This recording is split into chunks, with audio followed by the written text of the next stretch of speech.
Good afternoon, everyone. Good afternoon. This is day 2 of Donald Trump's shutdown, but it's day 256 of the chaos that the Trump presidency has unleashed on the American people. Republicans have shut the government down because they don't want to provide health care to working class Americans. House Democrats continue to be here on duty. House Republicans are on vacation. We are ready, we are willing, we are able to sit down with anyone, anytime, any place, including the president and the vice president, to try to find a path forward, to reopen the government, enact a spending agreement that actually meets the needs of the American people, while at the same time addressing the Republican health care crisis. Unfortunately, Republicans have shown zero interest in even having a conversation. After the White House meeting, on Monday, we've seen behavior by the president that is unserious and unhinged. And Leader Schumer and myself haven't gotten a single phone call as it relates to a follow-up conversation. We're ready to have that conversation, but we need credible partners on the other side of the aisle. And Donald Trump and Republicans have made clear they wanted to shut down the government. They want to inflict pain on the American people. They continue to engage in their retribution efforts, and they have zero interest, zero, in providing high quality, affordable, and accessible care to everyday Americans. Questions? Leader Jeffries, Speaker Johnson says he's got nothing to negotiate with you over. Will you accept anything less than a permanent extension of Affordable Care Act subsidies? The legislation that House Democrats and Senate Democrats have introduced together relates to a permanent extension of the Affordable Care Act tax credits for working class Americans.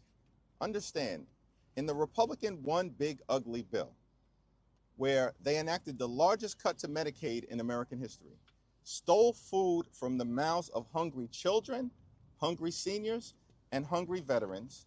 And all of this was done so that they could provide massive tax breaks to their billionaire donors. And you know what?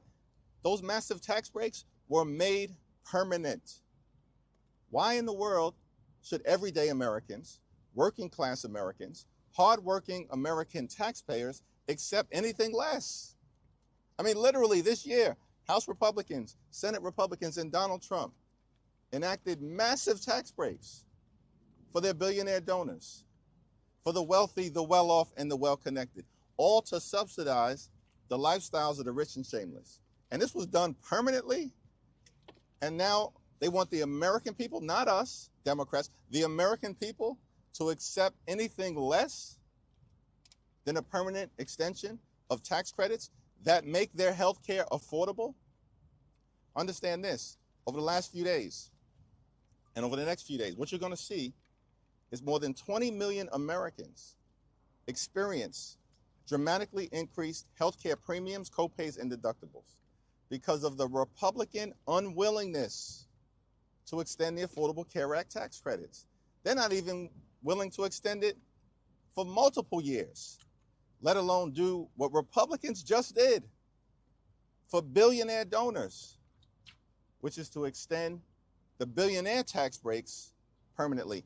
Of course, the American people should accept nothing less. Leader Jeffries. Good afternoon. You said yesterday this was not about 2026. Are you concerned in any way about the political ramifications that voters might blame your side down the road? The American people are crystal clear on who shut down the government. Crystal clear. They know it was Donald Trump and Republicans for a wide variety of reasons. Republicans have repeatedly shut the government down throughout the years. And does any reasonable person think that Donald Trump or J.D. Vance or Mike Johnson or Senate Republicans are behaving like individuals who actually want to reopen the government? I mean, House Republicans literally are on vacation right now, scattered throughout the country and the world. Democrats have been here all week. We want to have a bipartisan discussion, use common sense to reopen the government, pass a spending agreement that makes life better for the American people, particularly as it relates to their high cost of living. Understand something, Chad. Donald Trump and Republicans spent all of last year promising that they were going to lower the high cost of living.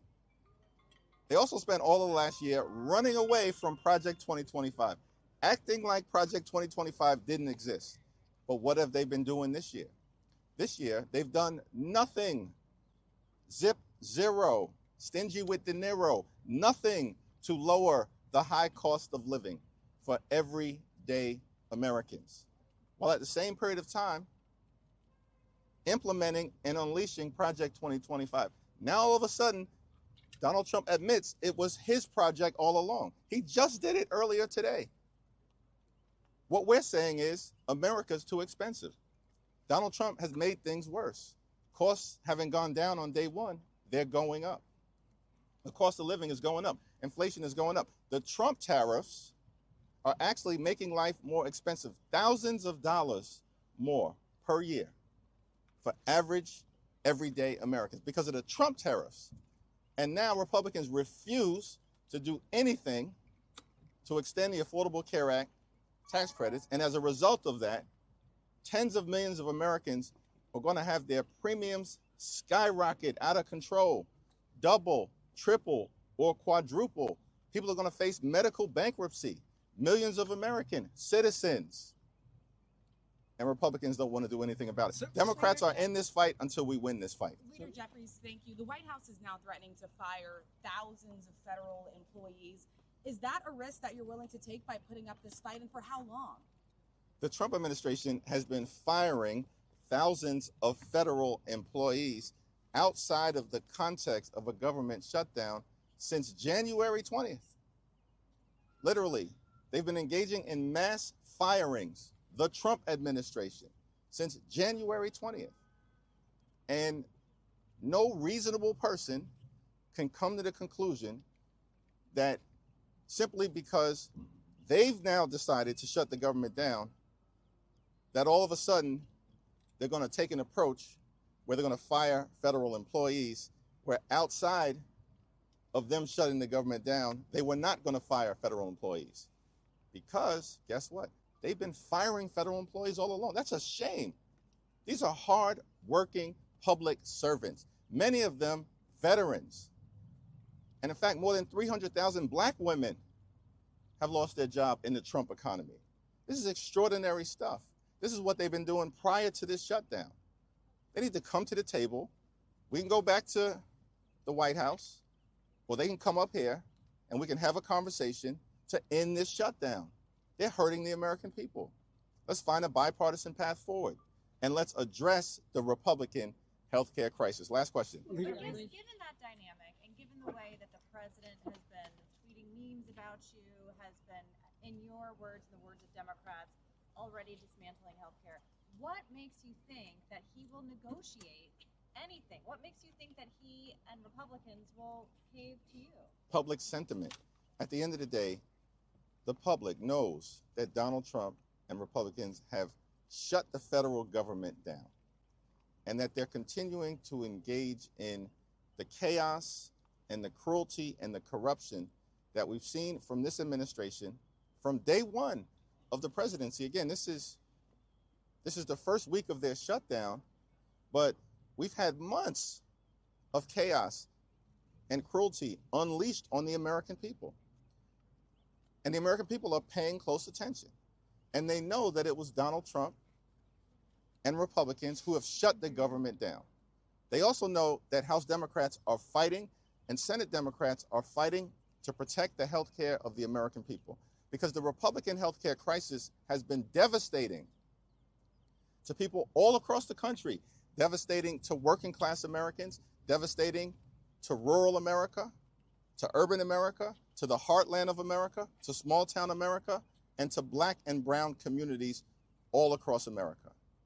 We've never seen anything like this in terms of the pain that has been inflicted on the American people by Republicans. House Democrats are simply making the case that we need to cancel the cuts, lower the costs, and save health care. Thank you all. Leader Leader Jeffries. Thank you all.